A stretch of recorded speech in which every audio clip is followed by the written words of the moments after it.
El embarazo en la adolescencia es algo que los padres con frecuencia no se imaginan que les pudiera pasar, o a su hijo o hija. El inicio de la vida sexual de los hijos es un tema difícil de abordar. Estadísticas realizadas en México indican que la vida sexual en hombres en promedio inicia a los 16 años y en mujeres a los 19, sin embargo hay niñas desde los 12 años que ya las tienen. Si hablamos del embarazo, observaremos que la edad de casarse se ha postergado, y el embarazo fuera del matrimonio se ha incrementado.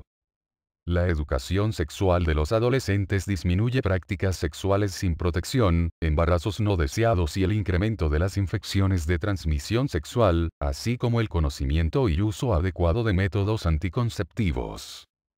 La tasa de embarazo en las adolescentes de 12 a 15 años fue de 6 embarazos por cada 1000, el número aumentó en las jóvenes de 16 y 17 años a 101 embarazos por cada 1000, y el mayor incremento se observó en las adolescentes de 18 y 19 años, entre quienes se alcanzó una tasa de 225 embarazos por cada 1000 mujeres.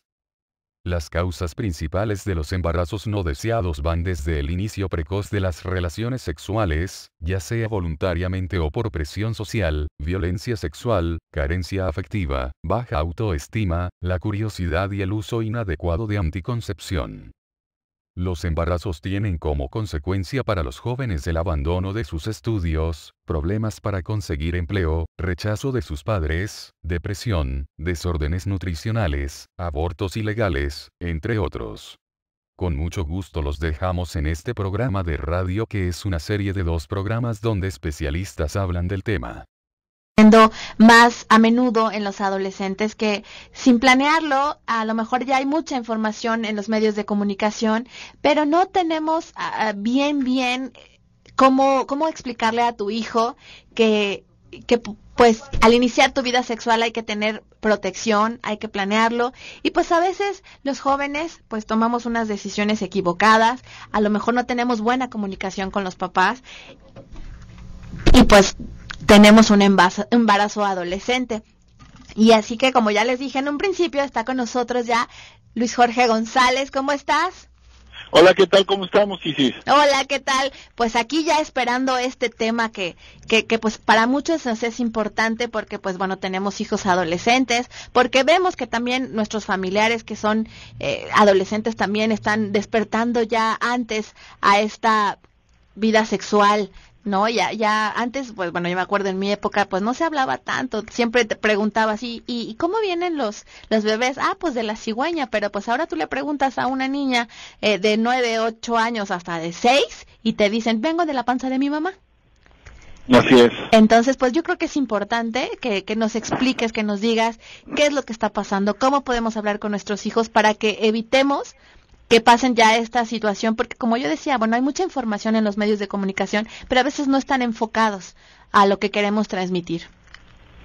Fíjate que estaba yo platicando, precisamente el día de ayer tenía sesión con un chico que le doy terapia, y me pidió que si podíamos dedicar esta sesión precisamente a unas preguntas que tenía en términos de su desarrollo sexual. Me empezó a bombardear con una serie de preguntas que yo dije, bueno, ¿y este muchacho dónde leyó? Claro. ¿O dónde consiguió información? Ya me manejaba términos incluso de sexología, más que de sexualidad, de sexología. Entonces, a mí en lo particular, cuando tengo siempre la oportunidad de hablar con papás, y siempre cuando estoy en medios de comunicación, yo siempre digo que la información siempre es vital.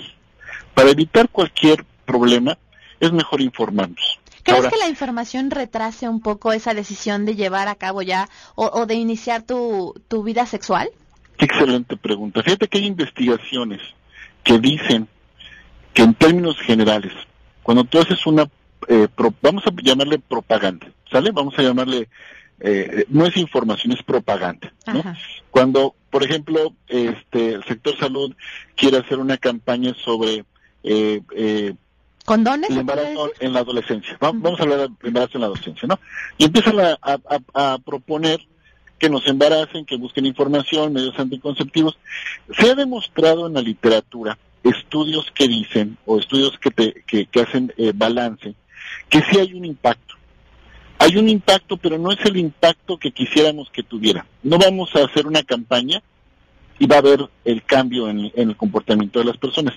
Sí hay un impacto. O sea, sí, las campañas sí ayudan, definitivamente que ayudan. El problema que tenemos no es la campaña, sino es lo que pasa después de la campaña. O sea, ¿qué vamos a hacer para mantener motivado y informado a la persona? Y aquí es donde ha habido una serie de cambios en la forma de cómo pensar en la sexología de la gente y cómo dar esta información importante. Siempre se ha dicho que tenemos que ayudar a que la familia se pueda acercar al hijo y explique, ¿no? Claro. Creo que ese ha sido un principio que se ha manejado desde hace muchos años. Hoy por hoy ese principio ha estado cambiando, porque nos hemos dado cuenta que independientemente del nivel de información o de capacidad que tienen los padres para acercarse con los hijos no van a preguntarles. ¿Cómo? Es que también, o sea, bueno, yo me pongo de ese lado, ¿no? ¿Cómo le pregunto a mi mamá? Exacto. Este tipo de dudas que yo tengo, ¿no? Si a lo mejor tengo 15 años o 16, y bueno, yo creo que hasta la fecha, ya cuando eres adulta, ¿cómo te acercas a tu mamá y le dices, oye, mamá, es que fíjate que tengo este problema? Es que de alguna manera cuando estás entrevistando y estás trabajando con la familia, ves que son papás documentados, son papás preocupados, son papás que se quieren acercar a sus hijos. Y me dicen, es que yo ya le he hablado, ¿no? Yo ya le he dicho. Pero no obtengo respuesta, ¿no? Y digo, es que es muy difícil decirle a tu papá, oye, pues es que ya me acosté con mi novia. Claro, luego te dicen, ay mamá, no me preguntes eso. Exacto. Se hartan. Entonces, hay factores en los cuales, cuando estamos hablando con un chico adolescente, debemos de siempre pensar un poquito más allá de lo que estamos explicando. Sí estoy a favor de que sigamos con esta idea de que hay que acercar a la familia para que la familia sea el primer vehículo de información sobre la sexualidad, pero los papás deben de ser algo todavía mucho más inteligente que ser los primeros vehículos. Es acercar los recursos. Por ejemplo, acercar los recursos sería literatura, sería llevarlos a una plática. No solamente llevarlos a una plática. ¿Por qué no los llevamos al ginecólogo? Fíjate. ¿Por qué no los llevamos a un urólogo? Claro. ¿Por qué no nos acercamos y vamos a ¿Sabes lo difícil que es, Isis? Y te lo voy a decir Jorge González, ¿Sabes lo difícil que es todavía a mi edad acercarme a la farmacia y decir, oye, quiero condones? Condones, sí, y aún así, quiero ir condones. No, espérate, como vivo en Estados Unidos, aquí hay un problema muy serio con los condones. ¿Sabes cuál es? No, ¿cuál es? Las medidas. ¿En serio? Ahí ya hay por medidas. Me preguntó una señorita, obviamente, nada recatada, me dice, pues, ¿de qué tamaño la tiene? ¿En Yo serio? me quedé pensando y dije, pues, ¿qué le digo en centímetros, en pulgadas o en kilómetros? Claro, es que son preguntas que no estamos acostumbrados a escuchar. Entonces, imagínate si yo, que me dedico a dar información y a trabajar con adolescentes, me llego ante una situación de esta naturaleza, en donde las preguntas y la situación de cómo afrontarlas y contestarlas, es donde está realmente la problemática. O sea, ¿cómo vamos a hacer que nuestros adolescentes tengan una mejor postura ante la sexualidad? La única forma que vamos a poderlo lograr es realmente educándolos a que tengan y a que puedan usar recursos externos. Ese es un concepto muy novedoso, es un concepto muy importante, porque está visto que por naturaleza el papá no va a poder responder todas las preguntas porque él no va a tener el conocimiento o incluso la capacidad de poderlo transmitir, a lo mejor le falla. Claro. Entonces, si yo no puedo hacerlo, ¿por qué no agarro y genero una estructura en donde el adolescente va a buscar esa información y donde yo como papá voy a impulsarlo a acercarle estos recursos? Claro. Fíjate que cada vez hay más mamás y me parece una situación muy adelantada, porque esto lo viví hace pues unos 15, 20 años, cuando las mamás ya llevaban a las hijas a los 10 años, oye, te traje al ginecólogo. Y ¿sabes lo que hacían? A mí me impresionaron, dos familias lo hicieron. dejaban a la chica sola con el ginecólogo. Para ellas no escuchar, ¿no? Las dudas o lo que le fuera a decir el ginecólogo. Exacto. Y las mamás lo decían muy abiertamente, ¿eh? Decían, oye, es que yo prefiero 1000 veces acercarme y darte todo lo que yo pueda dar para evitar una enfermedad o para evitar un embarazo y no tener que afrontarlo después cuando ya las cosas me llegaron encima. Claro. Jorge Luis, nos tenemos que ir a un corte. Invitamos a nuestros radioescuchas a que sigan con nosotros. Si tienen alguna duda, si eres adolescente y tienes alguna duda en cuestión de esto, de tu vida sexual, llámanos. Los teléfonos en cabina son 26230055 al 58. Regresamos en un momento. Gracias por continuar con nosotros. Jorge, ya llegó una llamada y quiero leértela. Bueno, es un anónimo porque sabes que, como te comentaba, estos temas se nos hacen muy difícil hablarlas en todas las edades, ¿no? Y nos dice, bueno, te mandan a ti la pregunta. Jorge, ¿cómo explicar a los jóvenes de manera no tan explícita el tener sexo? Supongo que ¿es una mamá? ¿O es una maestra? Yo creo que el que llamó es hombre o mujer. Es hombre. Es hombre. Sí. ¿Cómo hablarle? Es una pregunta interesante. Déjenme contestarle suponiendo varias cosas, ¿no? Porque me faltaría más información para poderle cerrar bien la pregunta. Pero, si usted me dice cómo puedo informar dándole el menor nivel de información posible, eso ya me está hablando de una falta de preparación para mí de cómo afrontarlo. Si esa es la situación, si la situación es que yo no quiero dar la información o porque no la conozco, porque me siento mal, es precisamente donde entra lo que estamos platicando, que es acercar recursos para que yo no lo tenga que hacer, lo puede hacer otra persona, lo puede hacer un profesionista. Y es como el ejemplo que nos ponías, ¿no? Que pues bueno, la mamá llevaba a la hija a la ginecóloga, pero no se acercaba, no estaba ahí, y esta persona que nos llama igual, y pues como que su pregunta es como que va por ahí, ¿no? Bueno, ¿cómo le digo? Pero pues no le explico. Puede ser, pero también puede ser que la pregunta vaya en función de que yo tengo un hijo de 5 años y me está preguntando qué es hacer el amor. ¿Qué tanto le puedo yo decir al niño? ¿No? Que también puede ser por ahí la pregunta, o sea, ¿qué tanto tengo que informar? Claro. Que esa también es una muy buena pregunta. Si la pregunta va en función ¿qué tanto tengo que informar? Entonces la respuesta sería, yo tengo que informar al nivel de la pregunta y no más allá. ¿Desde qué edad es adecuado, Jorge, hablarle a tus hijos? La sexualidad se tiene que hablar desde los 2, 3 años. Desde empezarles a enseñarle a los niños cómo dirigirse hacia sus órganos, que no es tu cuchicuchi, sino que es tu vagina y que es un pene. Exactamente. Y esto es, los papás me llegan a preguntar, bueno, ¿y por qué es importante utilizar la palabra pene? Porque la palabra pene, incluso sus consonantes son fuertes, ¿no? ¿Por qué utilizarlo? Número uno, porque es la forma de cómo empezamos a destruir toda esta idea, fantasía de la negación de la sexualidad. Es por eso, porque nosotros debemos sentirnos más cómodos con nuestra propia sexualidad cuando hablamos de ella. ¿Por qué tenemos que hablar de las cosas como son? Porque es una realidad. Acuérdese, algo muy importante que siempre le digo a los papás, mentir es una patología. No debemos de mentir, no tenemos por qué hacerlo. Aunque naturalmente estamos hechos para protegernos, y por eso mentimos en algunas ocasiones cuando tratamos de aminorar una situación de riesgo para nosotros mismos, es muy importante que en la sexualidad siempre tratemos de hablar como es. Por eso es importante la pregunta que me hace nuestro radioescucha, que me encantaría si pudiera volverse a comunicar, cuál de las dos es su preocupación.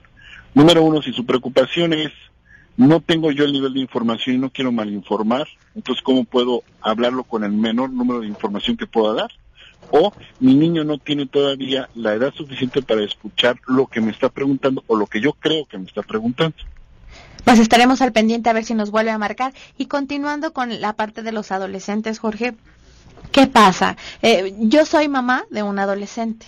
Mi hijo es varón y a veces no se acerca a mí tanto como para preguntarme, ¿no? Pues de estos temas. Como mamá, como mujer es correcto o es bueno que yo me acerque y le diga, oye hijo, pues mira, ya tienes cierta edad, tienes que hacer o tienes que leer? Lo que yo he hecho es acercarle los libros. Es un buen inicio. Déjenme comentarles dos situaciones, ¿no? Que yo creo que son importantes de manejar.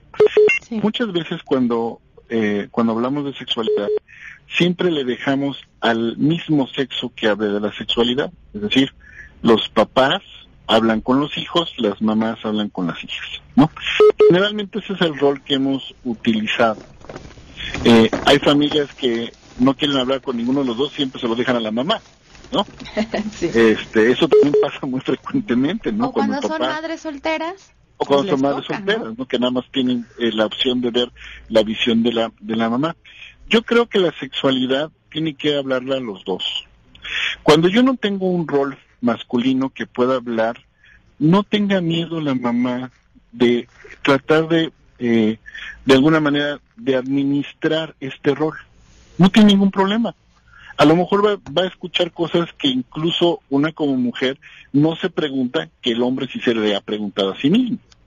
Pero no hay que tener miedo. Los roles se pueden intercambiar. Recuerden, no tenemos una situación idónea de cómo crecer a un hijo, porque todas las familias son diferentes, se conforman de manera diferente, pero la mejor forma de hacerlo es comunicándonos. Ahora, lo que sí creo que es importante es no llegar a la hostigación. Claro, o sea, no estar insistente. Oye, hijo, pero tengo que hablar. Oye, sí. Hijo. No. O, por ejemplo, casos más concretos. Por ejemplo, ya caché a mi hijo masturbándose, ¿no? ¿Es el momento de hablar? Pues claro que es el momento de hablar, ¿no? Lo cachamos, ¿no? Claro. Un ejemplo muy claro, si lo cachamos en su recámara en la noche, siguiendo todos los protocolos de decencia que podemos esperar de una masturbación personal, pues bueno, lo tengo que acercar, tengo que hablarle porque va a haber muchas preguntas que tenga. Claro, pero es correcto hacer. Que no también como que lo veamos como algo malo y que se lo hagamos ver a él, oye, es que esto es algo malo, sino como algo natural y explicarle a lo mejor que, y también como papás tener ese respeto hacia su intimidad, que llega una edad en la que pues ya no puedes entrar a su cuarto así como así sin tocar la puerta, ¿no? Porque pues es su espacio, ¿no? Y pues también, como nos han comentado en algunas ocasiones, tienen que conocer su cuerpo, tienen que conocerse. Así es, definitivamente. Y volviendo un poquito a la comunicación, yo vuelvo a hacer hincapié al sentido común, ¿no? El sentido común es el que debe de guiarme muchas veces con esto. Claro. Fíjate, Jorge, que nos acaba de llegar una pregunta de un adolescente que tiene 16 años y nos dice, mi pregunta es si la masturbación es buena o mala y cuántas masturbaciones es normal al día. Híjole, qué excelente pregunta. Y es una pregunta que me hicieron precisamente ayer en sesión, la persona que atiendo. La masturbación, déjenme explicarles así. En grosso modo, ¿qué es la masturbación? La masturbación es el jugueteo de tus órganos sexuales. Eso es la masturbación. Jugar tiene dos grandes beneficios. No tiene ningún perjuicio, siempre y cuando lo hagamos de manera limpia y sana. Ahorita voy a explicar esa parte también. Pero no tiene ningún límite en ese sentido. Pero sí hay una situación que marca un problema, y eso es lo que voy a explicar. La masturbación es el jugueteo de tus órganos. ¿Cuándo quieres jugar? Siempre queremos jugar. Es un juego. Yo creo que hasta de bebés, ¿no? Siempre ves un bebé y pues se empieza a descubrir. Exacto, es como es una estimulación. Es como tener un dulce en la boca. ¿Qué tantos dulces puedo comer? Bueno, pues si no soy diabético, pues poder comer más, comer menos. Es un juego, es algo que te estás permitiendo tú disfrutar de tu cuerpo. Ahora, siempre lo tenemos que hacer de manera limpia. Acuérdense que cuando estamos jugueteando con nuestro cuerpo, siempre hay secreciones, tanto en la mujer como en el varón. Hay que tener higiene, ¿no? Hay que tener higiene, hay que limpiarnos cuando terminemos, hay que ¿y antes de? Hay que procurar que nuestra ropa esté en óptimas condiciones, etcétera, etcétera. No lo mínimo necesario para poder agarrar nuestro cuerpo, porque todo nuestro cuerpo necesita una sanidad en ese sentido, ¿no? Claro, hay que ahora, ¿qué tanto lo podemos hacer? Esta es una pregunta excelente, ¿no? Antes se decía que 2 o 3 veces diarias. Hoy por hoy ya se tiene otra concepción diferente. Hoy por hoy ya se hablan de periodos y etapas. ¿Eso qué significa? ¿Eso qué significa? Un adolescente va a tener un nivel de masturbación mucho más alto que un adulto, por ejemplo. O va a tener un nivel mucho más alto que un niño. Entonces, ¿qué es lo que pasa aquí? Este nivel, ¿por qué cambia? Es hormonal, básicamente es hormonal, básicamente es ansiedad también. Debemos de también entender que la sexualidad está muy ligada a nuestra ansiedad. Es decir, hay gente que se masturba por liberar ansiedad. Pues se siente angustiada, se siente ansiosa, se masturba por eso. Y es una manera de liberarse. Y nosotros, Jorge, nos tenemos que ir a un corte. Regresamos con este tema de la masturbación, porque también quiero que nos expliques qué pasa con la masturbación femenina, qué pasa con las niñas. Regresamos en un momento. Ya estamos de regreso, gracias por continuar con nosotros y seguimos con este tema acerca de la masturbación, Jorge Luis. Voy a continuar con la frecuencia, que creo que es una pregunta importante. Pues ya decía que la frecuencia va a depender mucho de cómo vas creciendo. Entonces, hay veces que la vamos a necesitar más frecuente, hay veces que la vamos a necesitar menos frecuente. Antes se decía que entre 2, 3, era natural en un adolescente. Hoy por hoy, pues ya no hablamos de una frecuencia como tal, sino hablamos de algo que le llamamos interrupción. ¿Qué significa eso? La sexualidad sí se puede convertir en un problema si no lo sabemos manejar, ¿sí? O sea, sí existe aquellas personas que son sexualmente adictas, es decir, que necesitan constantemente masturbarse. ¿Cuándo pasa esto? Esto pasa dentro del desarrollo de cualquier persona, cuando el nivel de ansiedad es tan extremo que empezamos a entender que la única manera de manejar esa ansiedad o esas fuerzas emocionales negativas es por medio de la sexualidad, por medio del sexo. Y es cuando entonces empieza a darse un fenómeno muy importante, que es que yo voy a empezar a dejar de hacer cosas prosociales, o sea, hacer cosas en función de mi vida como ser humano, nada más por masturbarme. Esto ya está afectando tu vida. Eso ya está afectando tu vida. Es decir, si tengo un partido de fútbol, por ejemplo, ¿no? Me siento muy ansioso, me meto al baño de los niños en la escuela y me empiezo a masturbar porque he entendido que esa es la manera de controlar mi ansiedad. Eso ya está generando una situación inapropiada, se está gestando, se está iniciando. Eso significa que estamos ya abusando de una situación, porque realmente el sexo sí me va a ayudar realmente a una serie de cambios de neurotransmisores en nuestro cerebrito que me va a hacer sentir bien, que va a hacer que me relaje. Sí, a veces, por eso se dice que es adictivo, porque realmente cuando tú estás en un acto sexual, realmente los cambios bioquímicos que está teniendo tu cerebro son bastantes. Entonces hay una serie de neurotransmisores que están bombardeando los centros de placer, que pueden hacer que una persona empiece a asociar o tener mal el mensaje de que cuando yo me sienta mal lo asocio con el sexo. Sí hay personas que se enferman en términos de su sexualidad en ese sentido. Entonces, ¿cuánto es lo que puedo hacer sin lastimarme?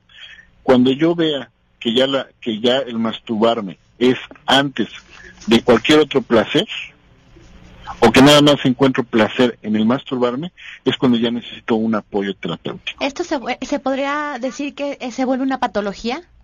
Se empieza a gestar una patología, no es que todavía sea una patología. La patología es, decimos que ya hay un factor patológico cuando las frecuencias de las acciones se estabilizan en un umbral muy alto o muy bajo. Mientras todavía estén en variantes, pero ya empieza a tocar estas frecuencias tan altas y empezar a hacer conductas que le llamamos nosotros disruptivas, es cuando se empieza a gestar ya la patología. ¿Cuánto tiempo tenemos que decir, bueno, llevo una semana y me masturba cada rato? ¿Eso ya es un foco de alerta o tiene que pasar un mes, 2 meses? ¿Con esta conducta cuánto tiempo? ¿No hay? Desafortunadamente la persona que vive nosotros le llamamos el camino de una patología, es decir, cuando está generándose una conducta patológica, se está conformando, es muy difícil que la persona identifique cuando eso está sucediendo. Es muy difícil porque precisamente cuánto es mucho y cuánto es poco, ¿no? Claro. Y aparte de todo, nos empezamos a autoengañar. Y el autoengaño significa, pues no lo estoy haciendo mucho, ¿no? Y lo estoy haciendo en ese momento, ¿no? Sí. El autoengaño es un proceso que tiene mucho que ver con la capacidad que tú tienes de controlarte a ti mismo. El autoengaño es lo que generalmente hace que la patología ya se manifieste. Si yo estoy observando que yo estoy mintiendo mucho con respecto a algo, o estoy viendo que algo me está costando mucho trabajo afrontar o platicar, es cuando debemos de estar empezando a buscar ayuda. Fíjate, ahí, y yo creo que esto nos quedaría como a varias personas que tenemos diferentes situaciones en nuestra vida, ya sea con esto de la masturbación, de nuestra vida sexual, ya sea con una vida amorosa complicada, ya sea con problemas del trabajo, a lo mejor con un problema de pareja, ¿no? O sea, yo creo que esta frase que nos acabas de decir, en muchos ámbitos nos queda y es cuando debemos de buscar ayuda, como nos dices. Así es.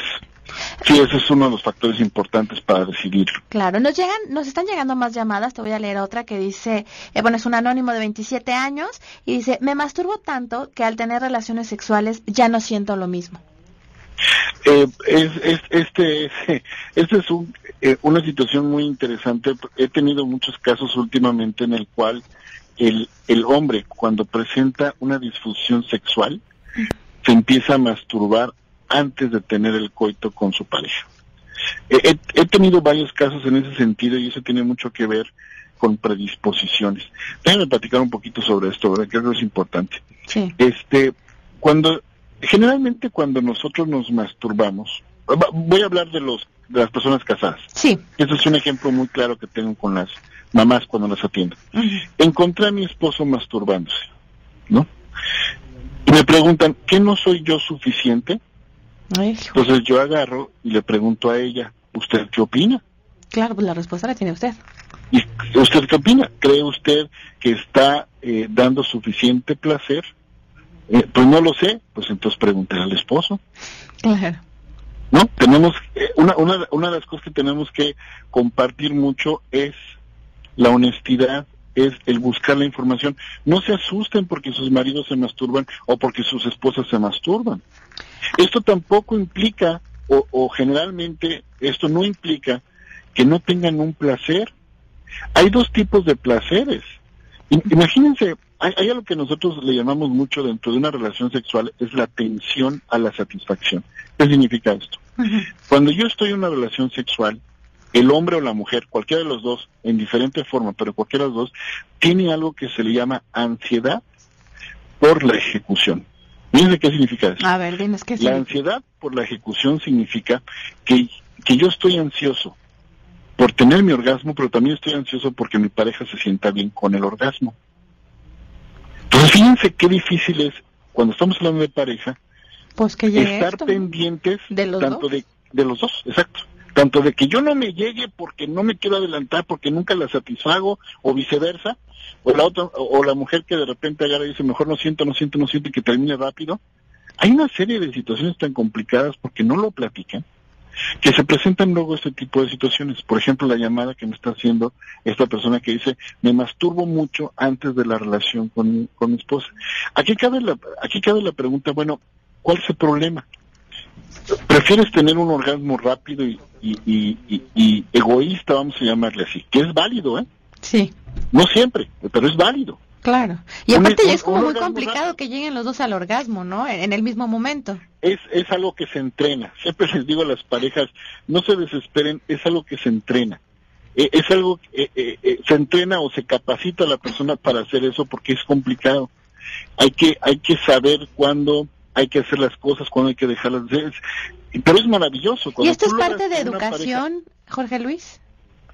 ¿Y qué nos falta? Mira, yo no sé qué es, yo creo que es una combinación de factores, no solamente educación, pero el principal problema es esto del autoerotismo. Tiene un factor muy importante, ¿no? Y lo podemos ver en la llamada que me leíste. Claro. La llamada que me leíste me está diciendo es que me estoy masturbando mucho antes de estar con mi pareja, ¿no? Uh-huh. Una, ¿qué es lo que pasa? Tengo miedo de llegar rápido y mejor me masturbo para que esté más satisfecho cuando llegue, yo esté con ella, pueda durarla más. Oye, si ese es el caso, la pareja debería de sentirse totalmente halagada. Claro, en vez de preocupada, pues halagada. Porque está preocupada por ella, está preocupada por su ejecución como varón y que ella pueda terminar, ¿no? Puede ser también otra situación diferente, que puede ser la situación de que, bueno, es que yo disfruto más estando conmigo y manipulándome que estando con mi pareja. También eso puede suceder. Las relaciones sexuales, aunque ustedes no lo crean, pueden ser aburridas, ¿eh? Pueden ser altamente aburridas. Monótonas, ¿no? Ya monótonas. Es como el de, pues vamos a comer, ¿no? No, sí, y hasta la comida, pues uno la tiene que hacer divertida. Sí, es más, yo te puedo decir, es que una de las grandes problemáticas de las parejas ya casadas es que entran en una situación tan monótona que hacen el amor los viernes y los sábados. Claro, y eso porque toca, como se dice, ¿no? Es que hoy toca. Sí, ya no hay ni siquiera la situación de que, oye, pues nos dieron ganas de pues un brinquito, ¿no? Claro. Oye, dame chance y vamos a echarnos una carrera fría, ¿no? Nada, sí, ya no es en espontáneo. Se pierde esa parte, pero es que de verdad, Jorge Luis, uno está como muy cerrado, muy acostumbrado, es como esta falta, como te digo, de información, de educación en cuestión de la pareja, de la sexualidad, porque cuando dicen, no, pues ya te casaste, pues ya piensas que es lo mismo, pero yo digo y yo creo que no debe ser así, que al contrario, que siempre debemos de encontrar alguna manera en hacer algo diferente, en sorprender a tu pareja, que no se acabe esto, ¿no? Porque yo no creo, yo sabes, siempre que digo en terapia cuando tengo una situación así, yo siempre les pongo el ejemplo del reto. Oye, ¿por qué no te retas tú a tener tú un excelente orgasmo?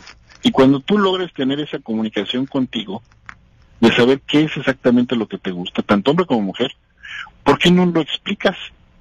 Explícaselo a la pareja. Claro. Explícale qué te gusta. A mí me encantaría, o hubiera encantado que en mi proceso de encontrarme con mi sexualidad y conocerla, hubiera tenido una maestra.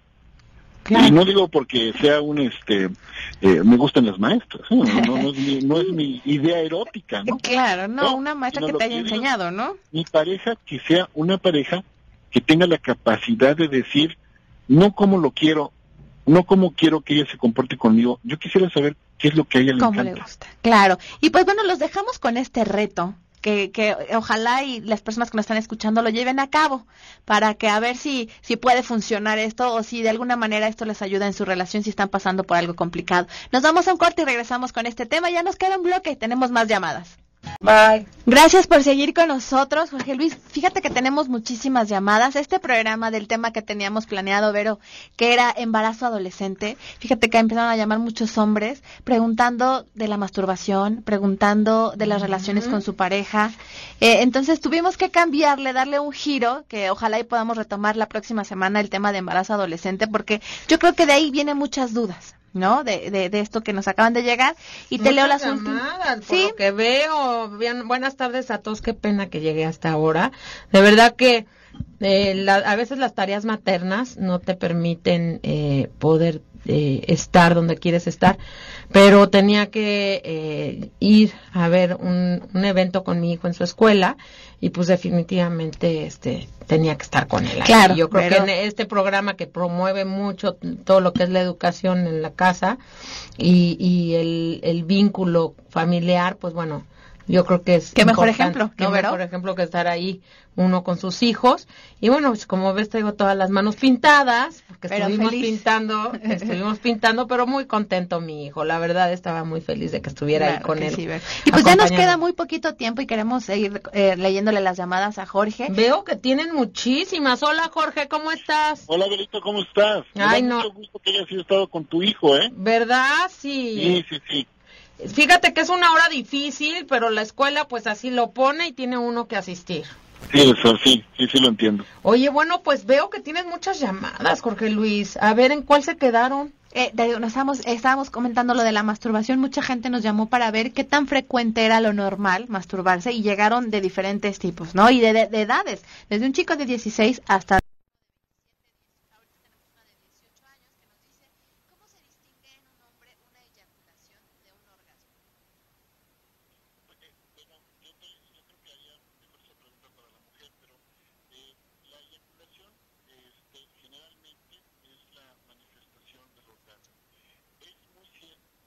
Déjame rectificar un poquito eso. Tenemos dos tipos de orgasmos. Vamos a llamar el psicológico y el físico. El físico se manifiesta con la eyaculación y el psicológico se manifiesta con la expresión del éxtasis, que lo podemos ver en diferentes manifestaciones físicas. En el hombre es con eyaculación, la mujer es más difícil. Hay quienes manifiestan que hay dos tipos de orgasmos, hay quienes manifiestan que hay 3, hay quienes manifiestan que hay hasta 5 tipos de estadios del orgasmo en la mujer. En la mujer, desafortunadamente, quitando un poquito las reacciones vasodilatadoras, o sea, que es decir, sonrojamiento, que ves la piel un poquito erizada, etcétera, etcétera, el orgasmo en la mujer es un orgasmo más complicado. Es más, a mí se me ha tocado muchas veces cuando trabajamos terapia, no es mi especialidad, yo trabajo más bien la relación de pareja. Sí, pero no lo sabemos, Jorge Luis, pero bueno, pues ya, ahora sí que ni modo aplicarse en el tema, sí, pero claro, lo estás haciendo muy bien, además. Gracias. Cuando hablamos de la situación de la sexualidad en sí, hay muchas veces que hay que educar a la mujer a entender su propio orgasmo, porque es un orgasmo más complicado, es un orgasmo no tan manifiesto, y podemos tener varios tipos de estimulaciones tan fuertes que pueden llegar a generar este orgasmo psicológico. Tenemos aquellas que pueden ser a nivel de clítoris, que es un tipo de orgasmo, otro que es a nivel vaginal, que es otro tipo de orgasmo, y tenemos todas aquellas derivaciones de ellas, que pueden ser un conjunto, que pueden crear un clímax en la mujer. Es más, muchas veces el estado psicológico es el que se tiene que atender, es decir, se le tiene que enseñar a la mujer, incluso al varón, esto no es nada más de la mujer, pero sí hay un mayor número de mujeres afectadas por eso, que es precisamente aceptar su orgasmo, vivir su orgasmo, o permitirse, incluso se les enseña a permitirse tener un orgasmo. Claro, permitirse, porque de verdad que tantos estigmas y tantos tabúes en torno a esto, pues la mujer a veces se cierra. Fíjate, Vero, que yo esto que te estoy hablando es de libros, lo que mi experiencia me ha dicho cuando atiendo a personas, fíjate que hay un factor muy interesante en el orgasmo de la mujer, y es que es un orgasmo en el cual, si la mujer no está preparada para manejarlo, hasta se crea su propia anorgasmia, que es el hecho de no sentirlo, ¿no? Uh-huh. Hay que tener una situación muy, muy, muy presente en la mujer. O sea, me estás diciendo que la parte mental es muy importante, sí. Yo creo que el 80% podría ser. Sí, yo creo que es muy importante, porque fíjate que hay un factor muy importante cuando hablamos del factor mental en la mujer con el orgasmo. Hay una situación que hay que entenderla perfectamente bien. Como no hay manifestación física, uh-huh, eso hace una diferencia en la mujer. Oye, Jorge Luis, no me quiero ir del programa sin antes también hacerte esta pregunta, porque es una cuestión también pues de salud y que están preocupados. Es un anónimo, dice: doctor, ¿Cuándo puedo decir que tengo disfunción eréctil? Ya que algún día sí hay erección y otros días no. Híjole, esa es una excelente pregunta. Sí, por eso no me quería... Excelente pregunta. Qué bueno que me la hace. Déjeme explicar. Ahora que nos queda un minuto, A ver cómo le haces, Jorge Luis. Voy a tratar de hacerlo rápido. La disfunción eréctil puede ser transitoria, señor. No es necesariamente una situación que se vaya a dar de manera constante, y cuando no es constante y es transitoria o es de ir y venir, sí necesitamos una atención. Y es una atención, y muchas veces el tratamiento no es tan complicado como usted cree. Hay que evaluarlo. Pero sí puede haber una transitoria. Pero esto tiene que ver también con la parte mental, o sea, con... Puede haber factores hormonales, incluso, puede haber factores hormonales, puede haber factores mentales, puede haber una depresión ahí, o lo que yo más me he encontrado son los problemas que le llamamos nosotros de ansiedad por ejecución, que es decir, me siento muy ansioso por satisfacer a mi pareja, y ahí viene el problema. Pero ¿sabes qué pasa, Jorge Luis? Que luego los hombres, y hoy sí, que me permitan mis cuates de aquí, de nosotros hablamos, pero de repente se rehúsan a ir a terapia. O sea, no están locos, es de verdad. O sea, los hombres creen que ir a terapia es porque están locos. No. Fíjate que está cambiando. Yo creo que está cambiando. Ojalá, sí. ¿Y sabes en quiénes están cambiando? ¿En quiénes? En nuestros adolescentes. Exacto. Fíjate las llamadas que tienes ahí. Fíjate las llamadas que tienes ahí, de las edades, de quiénes la están haciendo. Sí, claro. Claro, por eso entonces, pero la disfunción eréctil generalmente se da no en adolescentes, ¿no? O sea, quizás sí se da, pero... Se puede dar en adolescentes, sí, se puede dar en adolescentes. Pero la generalidad estás hablando ya de hombres de mayores de 40, pero esos son los reacios a ir a terapia. Por eso a mí me gustaría que los invitaras a que a través de una terapia seguramente podrían arreglar sus diferentes disfunciones. Un programa de disfunción eréctil, y les explico los factores sexuales y psicológicos involucrados. Ya está, vamos a hacer un programa de disfunción eréctil, amigos, de nosotros hablamos ese día. Nosotros como todos los martes, y que este tema se ha ido extendiendo, ¿verdad? O sea, hemos querido empezarlo así como embarazo en adolescentes, y luego, bueno, resulta que señores de 40... señoras de 50 años también tienen muchas dudas con respecto a la información sobre su sexualidad. Sí, así es. Fíjate, estaba escuchando el programa Cómo Inició, y me interesó mucho escuchar, me gustó mucho escuchar dos puntos importantes que me gustaría recalcar a las personas que nos escuchan, que nos hacen favor de escucharnos. Número uno, cuando empezamos a hablar del embarazo, ¿no? Cuando decimos y se interrumpe una vida, ¿no? Se interrumpe un proyecto de vida. A mí también me gustaría hablar de que muchas adolescentes, incluso hasta hablando de hombres y mujeres, ¿qué pasa cuando el proyecto de vida es el embarazo? ¿Qué pasa cuando buscaron embarazarse?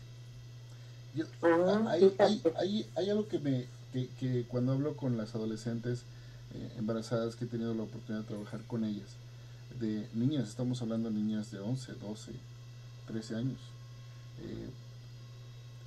y les pregunto, bueno, ¿qué esperas tú? Porque información tenías, la forma de cómo debes de protegerte la tenías, tus papás hasta cierto punto a lo mejor no te allegaron los medios suficientes para hacerlo, pero tú te puedes ir a una farmacia y pedirlo, etcétera, ¿no? Me impresionó, las primeras veces que trabajé con niñas embarazadas, me impresionó escuchar, bueno, es que nadie me ha preguntado si yo quería embarazarme, si yo quería tener un niño. A ver, pero me estás hablando de chavitas de 13 y 14. 13 y 14 años, de 12. A ver, Jorge Luis, pero ¿qué pasa con su conciencia? O sea, a lo mejor se querían embarazar, pero su conciencia es distinta, o sea... No, fíjate que ese es el punto. O sea, ellos tienen... ¿Tú crees que tengan totalmente, como diríamos, los pies en la tierra, la visión a futuro y la responsabilidad? O sea, a los 13 y a los 14. Es que ese es el verdadero problema.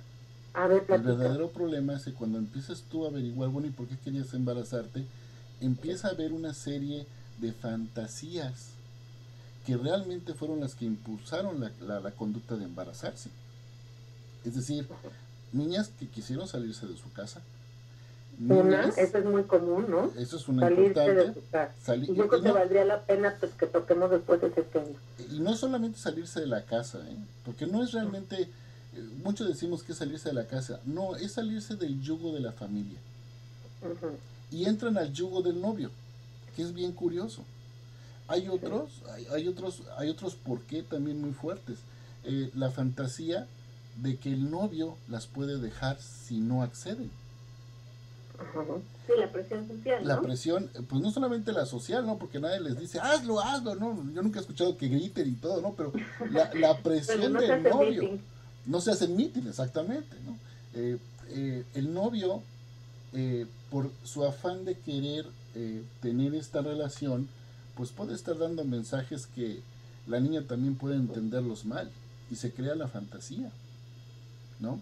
Y no solamente por vida familiar inapropiada, que eso también es un punto importante, sino porque sí existe dentro de la... Véanlo ustedes, traten de acordarse cuando tenían 12, 13, 14 años. ¿Cuáles eran los juegos que jugaban las niñas?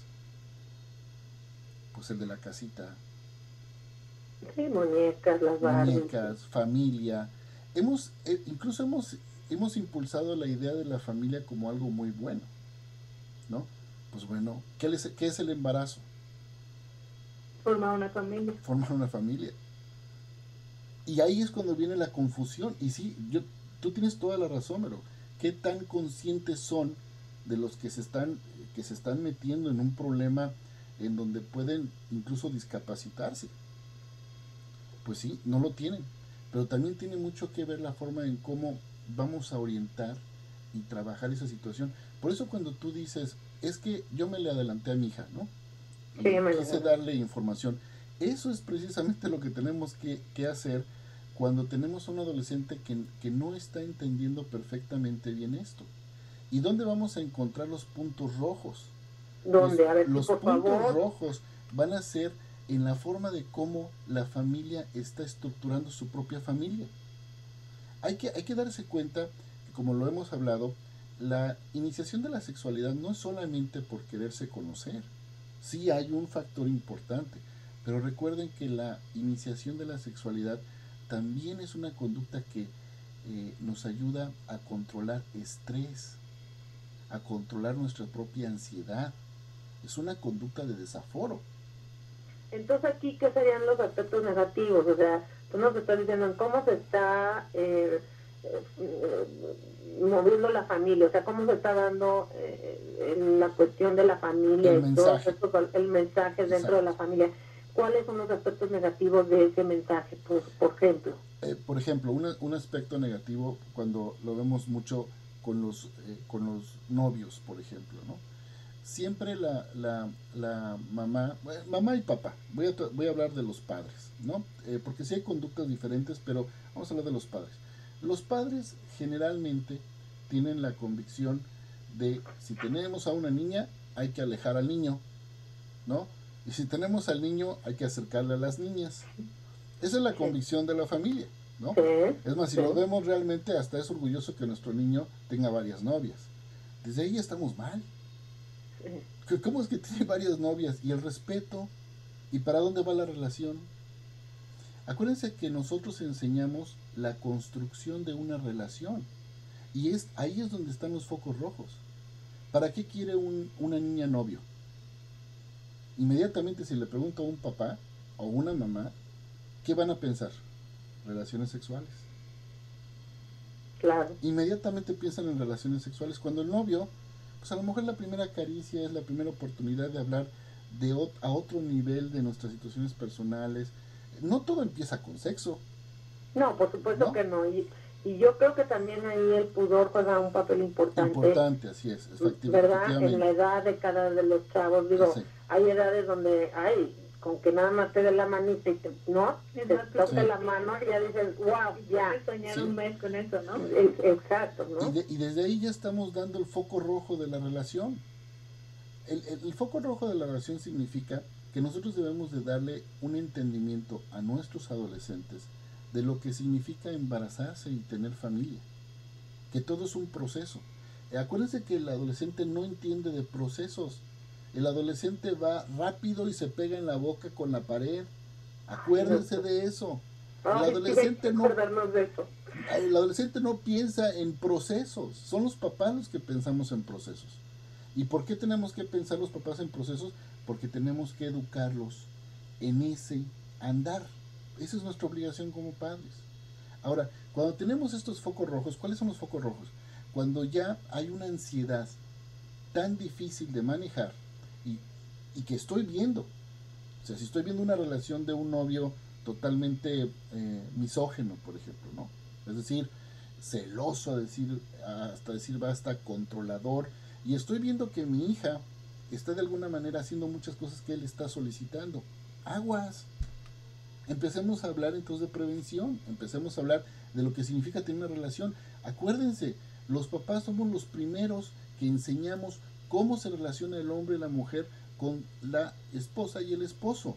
Sí, pero desafortunadamente esto de la prevención está tan precario aquí en nuestra sociedad y sí, José, tenemos que empezar por ese tema, la prevención. Bueno, tenemos que ir a mensajes, pues te quiero dejar una llamada. Ella le dice: hola, Vero, felicidades por tu programa, es excelente. Te comento que yo pasé un caso similar de un embarazo de mi hija cuando ella tenía 13 años y aún me sigue diciendo que yo nunca platiqué con ella y que no le di el tiempo porque yo trabajo para sacarla adelante. Yo le pido a las mamás que se den ese tiempo para platicar con los hijos. Gracias por escucharnos, Vero. No, gracias a ti por llamarnos. Y acuérdense que el día de hoy están grandes especialistas, colaboradores con nosotros de aquí, donde nosotras hablamos. Si usted se identifica con algo de lo que estamos diciendo o no sabe cómo hablarle a sus hijos de este tema que es la sexualidad, llámenos, pregúntenos, están aquí grandes especialistas. Nos vamos a mensajes 2623-0055-58. Regresamos. Estamos y bueno, nos habíamos quedado con esta llamada de una amiga de la Gustavo Madero, Jorge Luis, y nos decía cuando estábamos platicando que tú nos decías que los jóvenes no entienden de estos procesos que nosotros sí entendemos. Y bueno, esto hace la diferencia entre platicar o no platicar con ellos, ¿no? Bueno, no, yo creo que siempre hay que platicarlo. Lo que sí quisiera dejar asentado es que cuando platicamos con ellos debemos de conocer bien qué parte de la información necesitamos transmitir. Miren, nada más para asentar el punto que quiero hacer. El embarazo en el adolescente sí tiene una finalidad. O sea, cuando un adolescente o una adolescente se embarazan, hay una finalidad. Sí se persiguió una finalidad. No siempre tenemos que pensar en accidentes, los cuales sí se dan. Claro que se dan. Y son frecuentes. Pero siempre tenemos que conocer bien, no solamente a nuestro hijo y nuestra hija, sino tenemos que conocer bien la pareja. Eso es muy importante. Siempre un foco, la situación de prevención más grande no es solamente conocer a nuestro hijo o nuestra hija, es conocer a la pareja. ¿Con quién se está relacionando, no? ¿Con quién se relaciona? Incluso, Almita, yo no sé si tú estás de acuerdo, pero incluso nadie me asegura que la persona con la que se va a relacionar mi hijo o mi hija tenga el mismo nivel de información que mi hijo o mi hija. Entonces, uno de los factores preventivos importantes es que tenemos que empezar a hablar de pareja.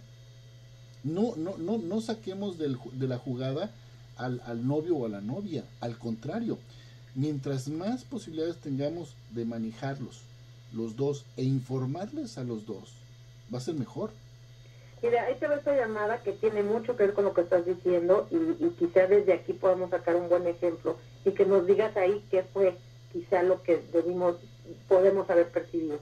Dice un anónimo: experiencia te platico, pero la hija de mi vecina a los 14 años salió embarazada porque desde los 12 años decía que quería tener muchos hijos igual que su abuela, y a sus 14 años salió embarazada. Ella se iba a la casa de su novio y ahí se quedaba todo el día, y su mamá nunca le decía nada. Yo creo, Vero, que hay que inculcar a las hijas a cuidar su tesorito. Aquí, bueno, obviamente la niña tenía un café y a lo mejor el novio traía otro, ¿no? ¿Y este tesorito estaba en dólares o en pesos? Pues yo creo que... No, yo creo que en pesos. ¿En pesos? Ok. Sí. Oye, pero, a ver, aquí la chavita tenía ganas de tener muchos hijos.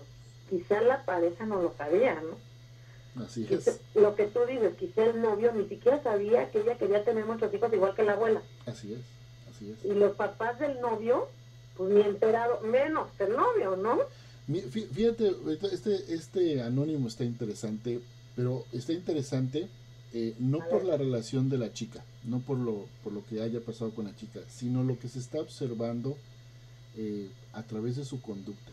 Yo siempre he comentado que nosotros vivimos en sociedad y todos tenemos cierta responsabilidad de las cosas que suceden.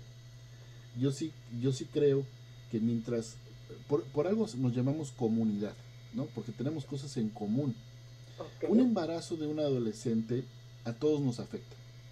Y nos afecta económicamente, y nos afecta en aspectos de salud, nos va a afectar en aspectos de descomposición social, porque evidentemente un niño que venga en esas condiciones va a tener un problema futuro. No quisiera ser fatalista, pero generalmente los tienen. Entonces, si un adolescente, como lo que se está relatando, y lo estoy viendo, yo creo que sí es importante ayudarnos, ya sea acercarnos al adolescente, ya sea acercarnos a la mamá, brindar apoyo, porque esto realmente es algo que afecta no solamente a la situación del adolescente y la pareja, sino a la familia y a nuestra comunidad. Este es un problema muy serio, y muy serio porque estamos trayendo al mundo a un ser que ya por probabilidad está afectado. Ya por probabilidad está afectado. Entonces, es muy importante que parte de la prevención todos lo podamos trabajar en ello sin meternos mucho en la privacidad de la gente, evidentemente. Pero sí tenemos que ser más conscientes de hacer labor de comuna, labor de cuidado, de protección de nuestro propio entorno social. Fíjate, claro. En el otro ejemplo que me estabas dando de la otra persona que es, supongo que fue anónima también, mamá soltera. Fíjense que siempre hay una idea de que las niñas que se embarazan o los niños que se embarazan, porque también se embarazan, son pareja, es problema de dos. Cuando se embarazan, siempre pensamos que existió una situación de negligencia por parte de los padres. La verdad es que no es tan cierto. De hecho, los papás, aunque sí son el primer punto o el primer foco en donde son los que brindan esta información, también es cierto que hay cosas que se nos escapan de las manos, no siempre las observamos. Y ahí es donde es importante, como siempre yo digo, vernos en espejo.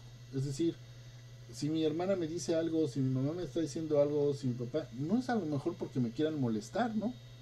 También tengo que entender tengo que aprender a leer las señales de lo que está pasando en mi entorno.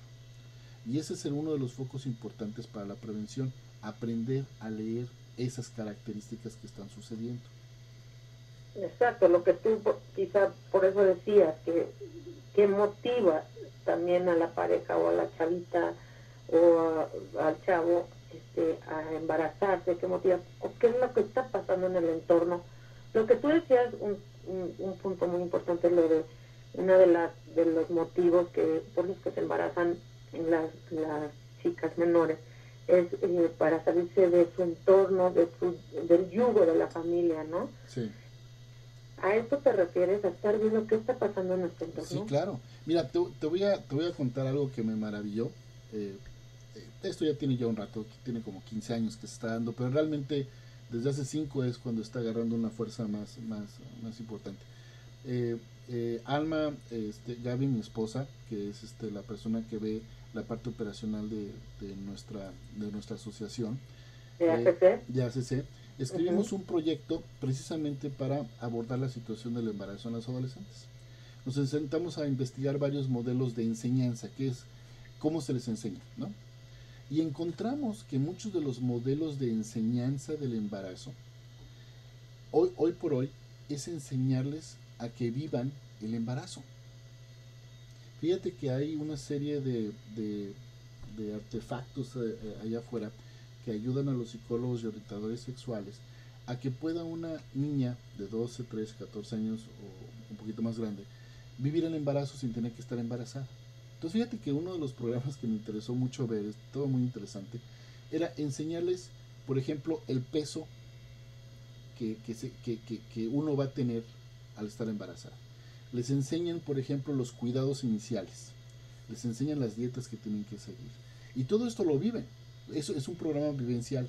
Es decir, viven el embarazo de los 9 meses, se los exponen en 2 semanas. ¿No? Sí, yo he escuchado de algunos programas en algunas preparatorias donde les dan un bebé. Exacto, por tantas semanas y lo tienen que cuidar. Así es. Uh-huh. Pues fíjate como un bebé, un muñeco, ¿no? Sí, exactamente. Y este es un modelo muy interesante porque tiene la idea no solamente de enseñarle a la mujer qué es lo que va a vivir, sino también a su pareja, incluso actual, de lo que va a tener que pasar cuando esto suceda. Y fíjate. Oye, pero es que una mamá, yo te quiero decir algo, o sea, perdón por interrumpirte, pero aquí la otra llamada de la que te estás refiriendo, tenía 13 años, entonces sí, como que de repente nos ganan tiempo a las mamás. Fíjate que de sí. estar niñitas, sí, o sea, a pasar a una edad casi adulta, mira, porque llegan a ser mamás, o sea, no te la crees. Mira, no, vamos a hacer un ejercicio, ¿sale? Uh-huh. Vamos a hacer un ejercicio en la cabina, ¿no? A ver. Hay una pregunta muy importante y quiero que hagan el ejercicio calladitas, no quiero que por favor se expongan a nada, ¿no? Okay. Piensen ustedes, Almita, ustedes los que están en la cabina, ¿cuándo tuvieron su primera relación sexual? Y vamos a hacer el ejercicio con las personas que nos escuchan. Piensen ustedes como papás, ¿cuándo tuvieron su primera relación sexual? Y piensen en la edad. ¿Ya más o menos lo ubicaron? Sí, ya, ¿por qué te ríes? Híjole, pues si hay muchas risas, a lo mejor hubieron muchos años, ¿no? Está bien, fue mucha la felicidad, ¿no? Ok, si pensamos ya en ese momento, ahora pónganse a pensar ustedes si esa es la edad que ustedes quieren que su hija o su hijo tenga su primera relación sexual. Híjole. Yo les voy a decir que la respuesta va a ser no. Ahora la pregunta es, ¿cuándo es la edad oportuna? Porque de que debe de haber una edad, debe de haberla. De que va a haber un momento, tiene que haber un momento. ¿Cuál es el momento? Nadie lo va a poder contestar. No puede contestar? A ver, ¿qué es lo que lo puede contestar? Ok, nadie lo puede contestar, pero ¿hay algo que lo pueda contestar? Sí. Tengo que aprender a respetar la individualidad de mi hijo. Esa sería la respuesta más apropiada. Okay. Tengo que aprender a respetar cuándo va a ser ese momento. Lo que sí puedo trabajar es que esté lo más preparado para ese momento. Y ahí está la pregunta. Ahí está el trabajo. Tengo que prepararlo. No sé cuándo va a ser, pero mi obligación es prepararlo. Y no solamente prepararlo a él, me tengo que preparar yo. Cuando tú comentabas, y me encantó el comentario, ¿no? Es que mi hija, pues no me lo iba a decir. Creo que yo caí un poquito en conciencia de que a lo mejor no me lo iba a decir porque soy su mamá y porque hay diferencia, no soy su mejor amiga, ¿no? Todo esto que me comentabas, que está precioso el argumento, ¿no? La pregunta es, pues yo como papá voy a ser el peor juez de mi hijo. Y eso es natural, porque quiero que se mejore. Claro. No es el peor juez de mi hijo, pero entonces también tengo que ser muy consciente que también puedo ser el mejor vehículo para ayudarlo. Y en eso estoy de acuerdo contigo, que la familia debería ser, no siempre lo es desafortunadamente, pero la familia debería de ser. Y no solamente la mamá, creo que el papá también tiene un juego importante, ¿no? Claro. Yo decía, bueno, sí hay sus excepciones, pero generalmente, ¿no? O sea, la familia es el canal ideal. Sí. Nosotros quiero unos mensajes nuevamente. Contigo nos pasa rapidísimo esto, hombre. Y hay una llamada importante de un papá soltero. Regresamos, 2623-0055-58. Llámenos, de verdad, está muy interesante el tema. Tenemos grandes especialistas que le pueden ayudar si usted está pasando por una situación así. No sabe cómo hablar con su hijo, o quizá su hija ya está en esta situación de un embarazo. Platíquenos, llámenos, estamos aquí y nosotras hablamos. Nosotras hablamos y tú también. Verónica Martínez Cendíes en Nosotras Hablamos. Vamos a un corte y regresamos. Esto, a ver si puede ser el próximo martes, para darle un hilo a este tema, un hilo, seguir, ¿no?, en la misma línea. Me gustaría saber también qué pasa ya cuando son mayores, cuando son ya adultos, ya mayores, en la relación que se tuvo que dar por un embarazo. Eso me gustaría, te voy a decir por qué, porque hay muchas familias que se han conformado de esa manera. Hijo, no sabes la pregunta tan importante que acabas de hacer. No sé si ustedes sepan, pero desde hace 10 años, 12 años, ha existido un boom en los médicos, en los especialistas, que precisamente trabajan para que la pareja se embarace. No sé si han escuchado de esta problemática. Cada vez claro. Hay más infertilidad. Hay más. ¿No? Oye, Jorge Luis, pero bueno, ¿qué crees que Isis me está ya viendo con cara de que ya terminó el programa y tú y yo estamos así como que pásame la truquita, vamos a seguirle? ¿Y qué crees? Que ya nos tenemos que ir. Oye, Berito, yo quisiera nada más... ¿Estás de acuerdo que este tema para el próximo martes, sí. ¿ok? Es más, yo quisiera invitar a la gente que nos escriba a nuestra página. A ver, por favor, si nos la puedes dar. Claro que sí, www.accspecialistas.com. Ahí van a poderles apoyar. Se abrió un espacio. Nos cortan, Jorge Luis, Perdón. nos cortan. Okay. Nos vemos mañana y mañana damos los datos de Jorge Luis.